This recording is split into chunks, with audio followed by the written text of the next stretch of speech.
So benda macam tu memang aku geram gila. Bukan aku seorang je, ramai gila yang geram dalam wayang tu.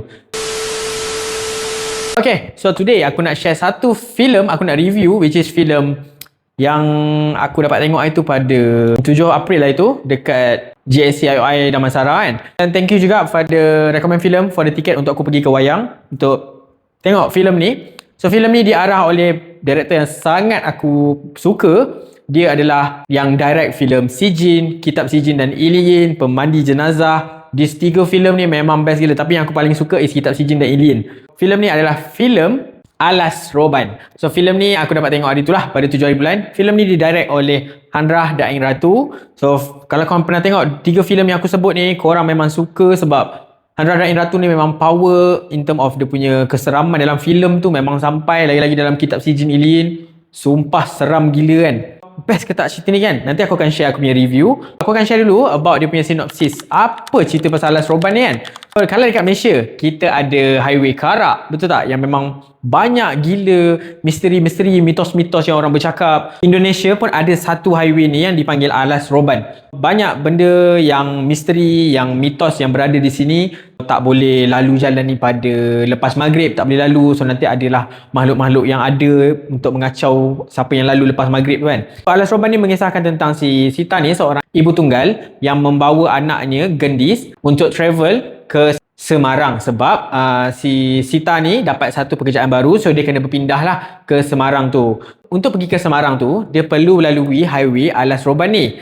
Tapi pada satu masa tu dia macam terlambat, dia menyebabkan tak ada transportation yang boleh bawa dia ke Semarang dalam waktu tu. Dia telah tanya satu macam orang bas ni untuk bayar ekstra untuk lalu pergi ke Semarang tu pada waktu maghrib. After that, time perjalanan nak pergi ke Semarang tu, time lalu Alas Roban tu, terdapat something happen yang menyebabkan bas dia ni mati.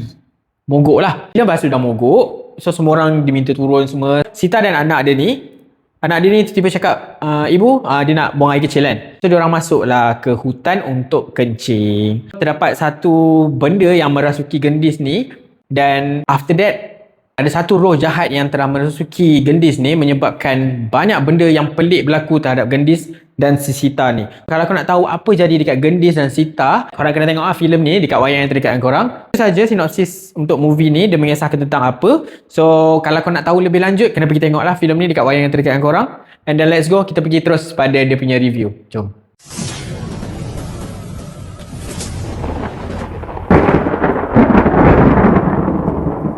Welcome back to Movie Z Channel. So today aku akan review filem Alas Roban. So filem yang diarah oleh Hanrah Daeng Ratu, director yang membuat filem Sijin, Kitab Sijin dan Iliyin, Pemandi Jenazah. So best ke tak filem ni kan? Adakah dia sama dengan 3 filem yang dia pernah direct before this? Aku akan share dengan korang. Jangan lupa like, share and subscribe aku punya YouTube channel. Kita akan terus pergi kepada benda yang aku minat dulu lah, macam biasa kan. Okay, dalam filem Alas Roban ni, benda first yang aku akan share dengan korang adalah in term of dia punya jump scare dan makeup untuk hantu dia. Kalau korang suka filem yang banyak jump scare, yes, this filem memang memberi jump scare yang begitu banyak dan agak menyeramkan sebab makeup untuk hantu tu memang nampak creepy gila. So benda tu memang sampai dia tak adalah, sebab aku memang suka cerita hantu tau. Bagi aku, kalau nak cakap, Kitab Sijin dan Iliyin lagi seram lah bagi aku. Boleh dikatakan untuk makeup hantu dia memang menjadi. Jump scare dia ada a few yang bagi aku memang terkejut betul. Itu benda first lah yang aku minat about this film, in terms of dia punya jump scare dan dia punya makeup artist dia memang lawa gila. Benda second yang aku suka dalam filem ni adalah watak si Gendis yang dilakonkan oleh Farah Shakila. So watak budak ni memang menjadi gila. Dia pandai berlakon. Time yang kena rasuk tu, dia kepak badan dia semua. Cakap weh, menjadi weh. Memang nampak real and then natural time budak ni berlakon. Dia dapat menjayakan watak Gendis ni dengan baiknya. Sebab Gendis ni dia ada masalah penglihatan tau. Dia tak boleh nampak dengan fully. So kalau dia tengok, dia nampak macam kabur je tau. So cara dia bawa watak budak yang ada masalah penglihatan memang menjadilah nampak natural. Thumbs up untuk Farah Shakila sebab berjaya bawa watak Gendis ni dengan baik lah. So far itu saja yang boleh aku share, benda yang aku minat dalam cerita ni. Selebihnya aku akan share dengan korang apa yang aku tak minat dalam filem ni. So kita akan pergi pula pada benda yang tak minat. First, benda yang aku tak minat dalam filem ni adalah dia punya jalan cerita. Aku kurang berpuas hati sebab bagus dah, dia Alas Roban ni adalah macam, boleh kita katakan macam apa yang berlaku kat Karak lah, yang macam Volkswagen kuning, semua benda tu kan. So benda ni sama je sebenarnya, tapi by far lah kalau aku tengok Volkswagen kuning tu okey lagi lah kot. Tapi bila yang macam ni, dia terlalu banyak sangat benda yang tak masuk akal. Macam Gendis ni nak pergi buang air time dekat Alas Roban tu, dah ajak lah mak dia. So kalau nak pergi je lah area situ je kan, tak payahlah masuk sampai ke dalam tu. Lepas tu bila dah masuk sampai ke dalam tu, dah terjumpa pula satu gerai yang memang ada lampu semua, ada orang makan.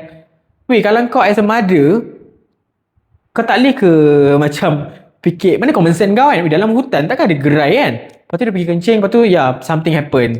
So itu satu jalan cerita yang membuatkan macam pelik ni kan. And then ada lagi time hujung tu, pada third act, sebab dari awal diorang kata dah macam tak ada orang lah yang boleh tolong si Gendis ni kan. So memang tak ada pawang yang power-power dah, semua dah tak ada. Tapi bila end masuk third act tu, bila nak habis tu, tiba-tiba datang pula pawang yang bomoh yang power gila, yang bawa alat muzik semua. Cakap mana dia orang datang ni kan. So dia tak build up benda tu dengan betul. Agak sayang lah dekat situ, sebab apa yang terjadi dekat Alas Roban ni, dia ada dia punya backstory. So bagus dekat situ. Cuma itulah, jalan cerita dia macam Caca Marba, dia tak disusun atur dengan baik. Bagi aku, yes, first is jalan cerita dia aku tak suka lah. And then nombor 2 pula yang aku boleh share dengan korang adalah watak utama dalam filem ni, which is watak Sita ni, ibu kepada Gendis ni.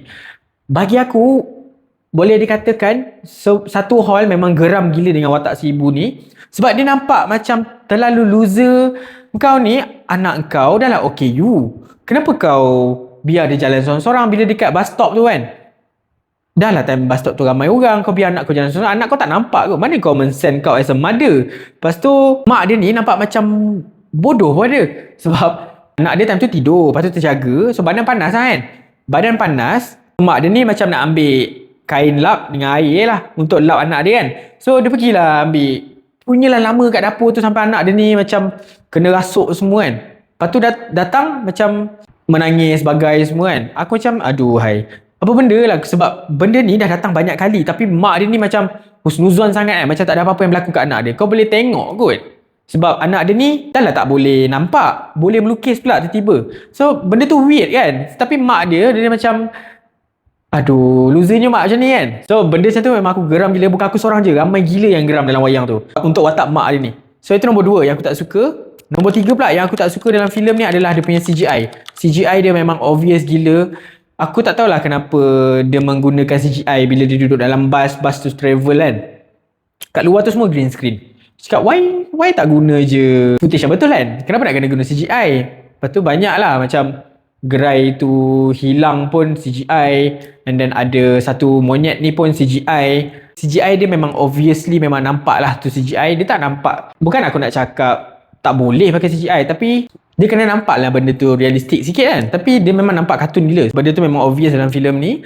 Aku kurang berminat lah in term of that. Itu saja yang boleh aku share dengan korang. Cerita ni aku nak cakap dia bukanlah tak best, boleh ditengok, tapi it's just a popcorn movie yang macam tak ada movie yang nak tengok kan, boleh lah pergi tengok. So dia tak adalah macam dikategorikan as a movie yang sampah. Movie yang boleh ditonton, tapi just a popcorn movie yang come and go je lah. Kau tak adalah macam aku, weh jom tengok lagi sekali lah Alas Roban ni. Memang tak, aku tak akan tengok lah. Itu saja yang boleh aku share dengan korang. So berapakah rating yang aku bagi kan untuk filem Alas Roban ni?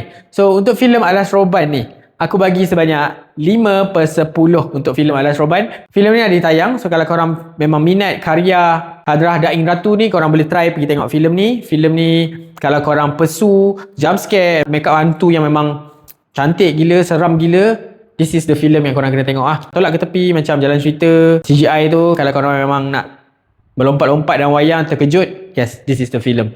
So itu saja yang boleh aku share about this film. So that's all for my review. Thank you sebab tengok video aku sampai habis, and then bye bye.